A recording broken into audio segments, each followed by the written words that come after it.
میں مولانا فضل الرحمان کی طرز سیاست کا ناقد ہوں اور اس حوالے سے تنقیدی پوسٹیں بھی کرتا رہتا ہوں۔ یہ مگر ماننا پڑے گا کہ مولانا کے صاحبزادے مولانا اسعد محمود کی جانب سے قیمتی تحفہ لینے کے بجائے توشہ خانے میں جمع کرانے کا فعل اچھا لگا۔ ہر اچھی بات کو سراہنا چاہیے، بے شک وہ آپ سے اختلاف رکھنے والے نے کیا ہو۔ ویل ڈن مولانا اسعد محمود۔ اسی طرح توشہ خانے کے فہرست میں آصف علی زرداری، نواز شریف، عمران خان، شہباز شریف اور دیگر ممتاز لیڈروں کے نام ہیں۔ سب نے دل کھول کر تحائف لیے۔ اس فہرست میں مگر مولانا فضل الرحمان کا نام نہ ہونا خوش آئند ہے۔ وہ کلین نکلے۔ جماعت اسلامی کے رہنماؤں کا ٹریک ریکارڈ تو اس حوالے سے غیر معمولی رہا ہے۔ میاں طفیل محمد کی ہم نے صرف تعریف سنی، مگر قاضی حسین احمد، سید منور حسن کو تو خود دیکھا کہ کتنے تقوی والے بزرگ تھے۔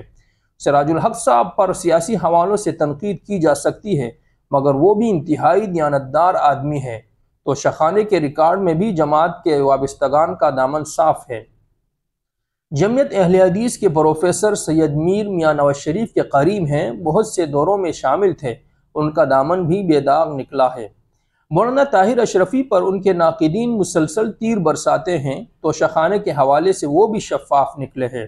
مذہبی حلقوں کے اس قابل تحسین طرز عمل نے دل شاد کیا ہے۔